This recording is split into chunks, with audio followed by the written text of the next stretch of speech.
priorizaremos y pasaremos a la segunda reforma agraria con la finalidad de que se impulse. En nuestro gobierno no habrá importación en lo que el pueblo produce y generaremos el mayor empleo juntamente con las organizaciones del pueblo. Frente a este problema, tenemos que hacer un cambio. ¿Y qué es lo que vengo a proponer aquí, en esta región, que siempre nos ha recibido con los brazos abiertos? Lo que propongo es el canon para el pueblo. El 40% del canon se repartirá directamente a la población, queridos amigos. De esta manera vamos a aliviar y trabajar de la mano con todos ustedes.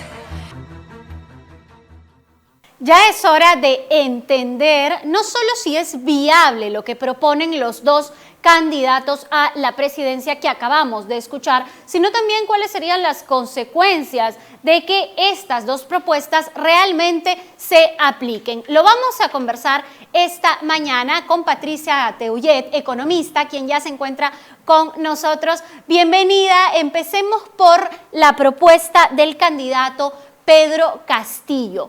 ¿Se puede implementar un sistema mediante el cual ya no tengamos importaciones de lo que producimos? Eso señaló Helen Chota, pero luego, doctora, él ha señalado, por ejemplo, que esto debería darse directamente hacia los alimentos, hablando en el caso de las papas congeladas y también de ropa. ¿Cómo ve usted este escenario? Bienvenida.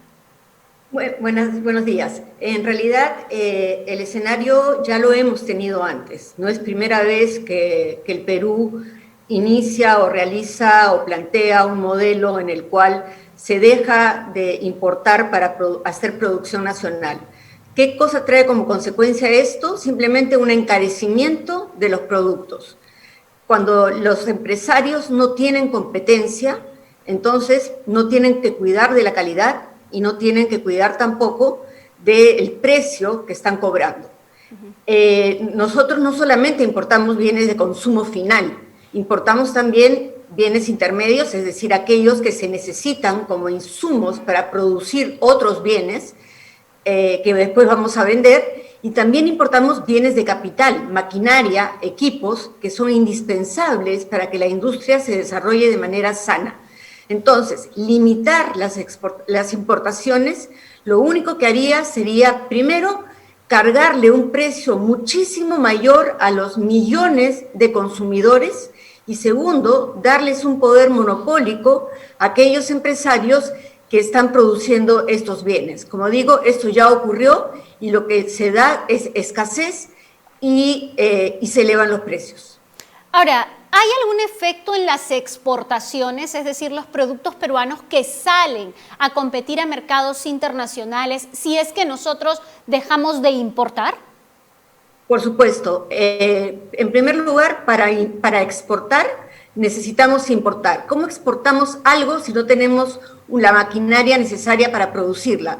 ¿Cómo exportamos algo si no tenemos el insumo necesario para producirlo? ¿Cómo exportamos una prenda de vestir si es que no hemos podido importar la tela o no hemos podido importar los botones?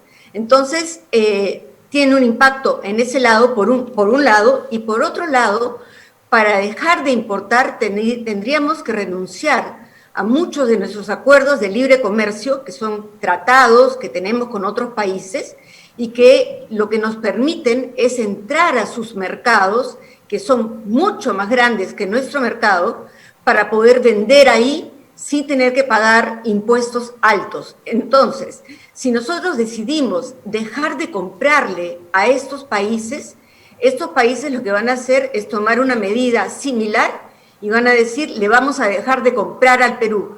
Y cuando le dejen de comprar al Perú, esos cientos de millones de personas que hoy compran productos peruanos van a dejar de comprarlos. Y vamos a cambiar un mercado chiquitito como el peruano, donde solamente le vendemos, digamos, al vecino, a la manzana o a la cuadra, por mercados en el mundo que tienen cientos de millones de consumidores a los cuales estamos hoy vendiéndoles a muy buenos precios. Ahora, doctora, hay un tema interesante y es que lo que dice el candidato y bueno, las personas que lo rodean, sobre todo virtuales congresistas, es que él busca industrializar el país y proteger la industria nacional. ¿Cuál sería una contrapropuesta si lo que usted nos señala es que obviamente se perjudicaría mucho a la economía, inclusive el bolsillo del consumidor? ¿Cómo sí se podría plantear una propuesta de industrializar el país y de proteger la industria nacional sin perjudicarnos? El Perú ya tiene la mejor industria nacional, es decir, el Perú no necesita que le eliminen la competencia para poder desarrollar su industria. Al contrario, lo que ha ocurrido cuando se comenzaron a abrir los mercados fue que la industria nacional lo que hizo fue concentrarse en aquellos sectores donde era efectivamente eficiente y no solamente comenzó a producir mejor, sino que comenzó a exportar bienes industrializados que antes nunca habíamos podido exportar.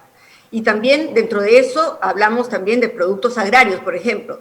Si nosotros no pudiéramos importar semillas, si no pudiéramos importar los abonos, si no pudiéramos importar la tecnología de riego, entonces, ¿cómo haríamos para poder vender a los otros países los productos que hoy les vendemos y que generan millones de empleos en el país?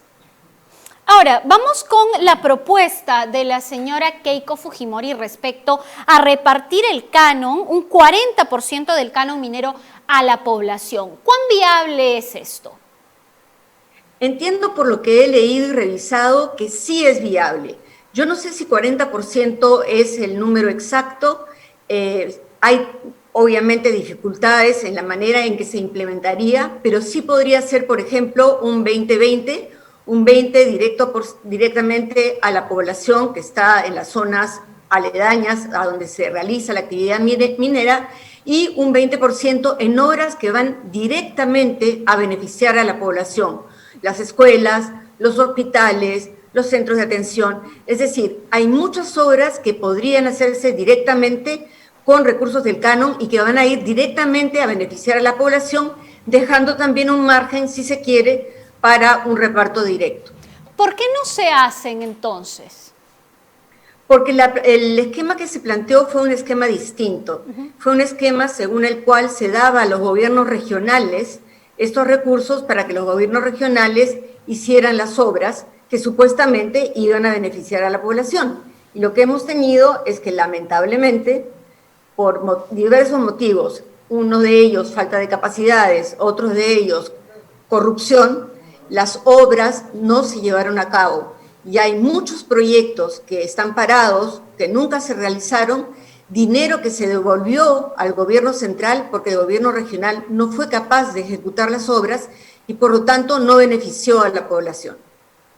Sin embargo, existe esta idea de que el hecho de que el dinero se devuelva va en contra de la propuesta inicial de la descentralización, de que sean los gobiernos regionales los que dispongan de mayor presupuesto, sobre todo considerando aquellos que tienen zonas de explotación minera. ¿Cómo se podría apoyar la descentralización sin mayor intervención del Ejecutivo, del gobierno central? Bueno, hoy no tienes la intervención del Ejecutivo, justamente ese ha sido el problema. El problema ha sido que se ha dado todo el dinero al gobierno regional o al gobierno local, y ese gobierno no ha sido capaz de ejecutar las obras. Hemos leído sobre muchas obras que comenzaron, que no se terminaron, obras en las cuales hubo sobreprecios por un problema de corrupción, y entonces lo que ha fallado ahí es la parte de ejecución. El dinero fue trasladado, fue enviado a los gobiernos locales, a los gobiernos regionales, y ellos no fueron capaces de gastarlo como se debía. Ahora, si este dinero, en una propuesta eventual, y aquí estamos hablando de un marco hipotético, obviamente, doctora Teullet, se da directamente a la población, ¿existen mecanismos para que la población pueda administrar este dinero? Porque la misma candidata ha señalado que ella entiende que hay que cambiar algunas leyes para que su propuesta sea viable.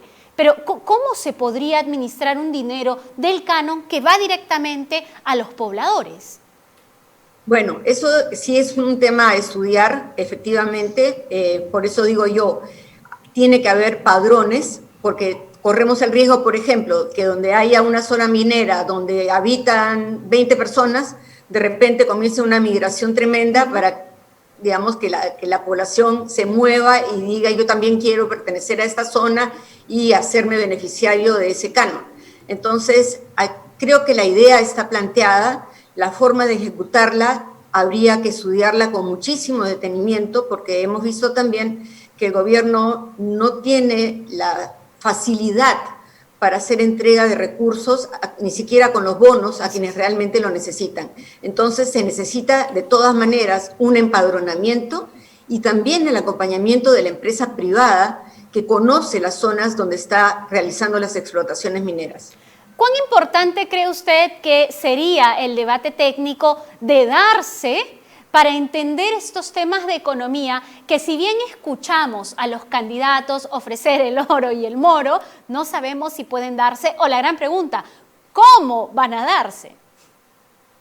Creo que es un debate que siempre es interesante. Es lógico que al momento de las propuestas no se tengan sino ideas generales que poco a poco se van afinando, pero definitivamente para eso sirven los debates técnicos, para poder plantear las preguntas y para obligar a los candidatos a ir desgranándolas e ir aterrizando las ideas que están planteando y decir efectivamente cómo están viendo la viabilidad de sus propuestas y para que la población también pueda decidir si las propuestas son convenientes o no son convenientes. La transparencia de los equipos técnicos también es importante y aquí hay que ser directos, ¿no? El candidato Castillo ha señalado que él quiere proteger a su equipo técnico para que no sean terruqueados, es lo que él ha señalado. ¿Usted cree que esta podría ser una medida efectiva, considerando que usted y todos estamos en el interés de entender más o menos qué es lo que quiere plantear el equipo técnico?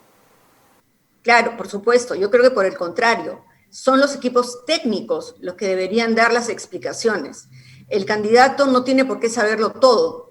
Y es más, se espera que el candidato tenga equipos técnicos. Y creo que cuando uno vota por un candidato, no está votando solo por una persona, está votando por un equipo que está detrás y que es el que va a sostener al gobierno y que es el que va a implementar las propuestas de ese gobierno.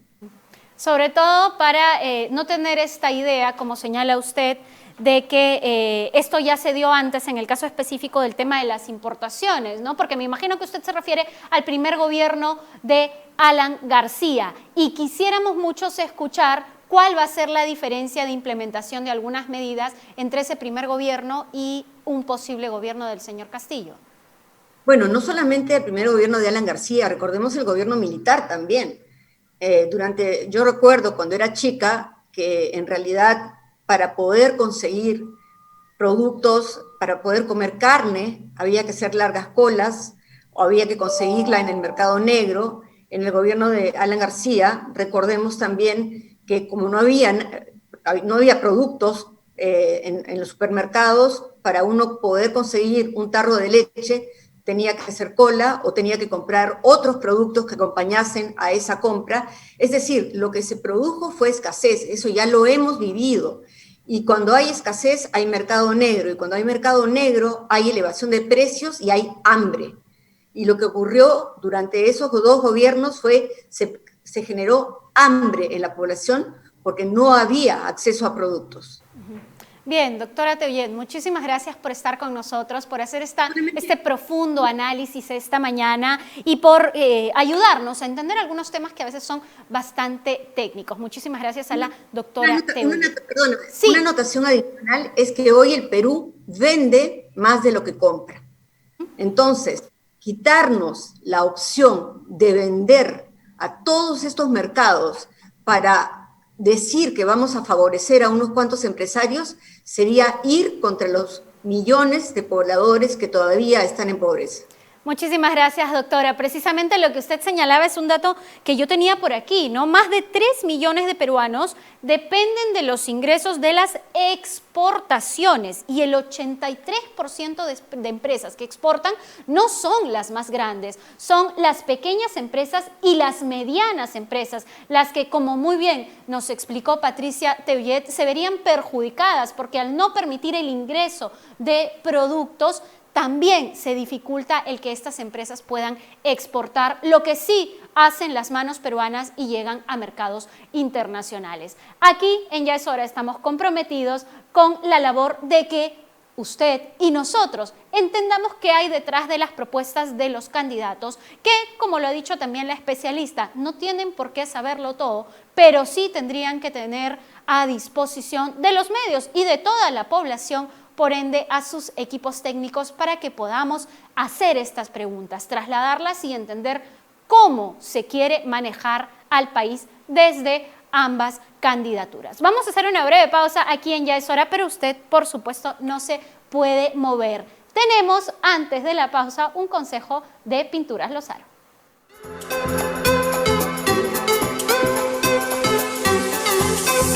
Hola, para ti que estás pensando pintar tu casa con paredes nuevas, te mostramos la mejor recomendación para un buen acabado liso y sobre todo un pintado duradero. Hoy en Lozaro te aconseja preparación de superficies con látex satinado. Después de trabajar la pared, debes esperar de 30 a 40 días para prevenir la humedad. El primer paso es lijar la pared con una lija de fierro número 80 y luego limpiarlo con un paño. A continuación aplicaremos una mano de imprimante para muros. Esto ayudará a tapar los poros que puedan haber quedado en la pared.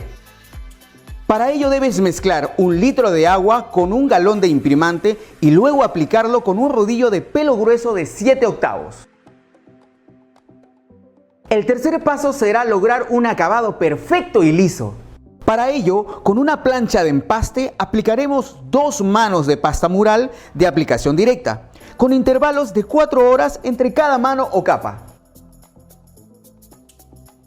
Luego deberás lijar con una lija al agua 220. El cuarto paso será aplicar el sellador. Para ello, mezcla 2 litros de agua con 1 galón de sellador. Luego lo aplicas a una mano con un rodillo de 5 octavos. Después de 2 horas de secado, aplicarás al acabado el látex satinado. Para ello, mezcla 1 litro de agua con 1 galón de satinado. Luego aplícalo con un rodillo de 3 octavos para un mejor acabado. No olvides dejar secar 2 horas entre cada capa.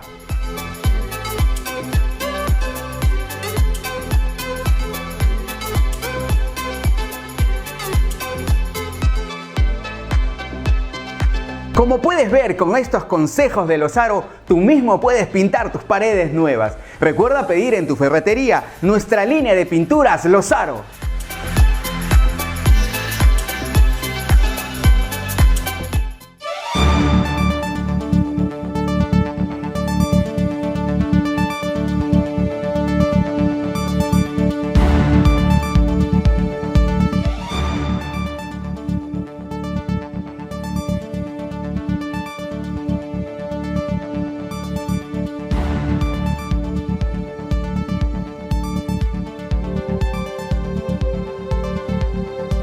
Dicen que somos un país pintoresco. Y es verdad, estamos llenos de colores. Y tu casa no debe ser la excepción. Dale vida a tu hogar con Pinturas Lozaro, 100% lavables y de perfecto acabado. Pinturas Lozaro, la calidad nos identifica. Encuéntranos en Ferreterías y Matizados.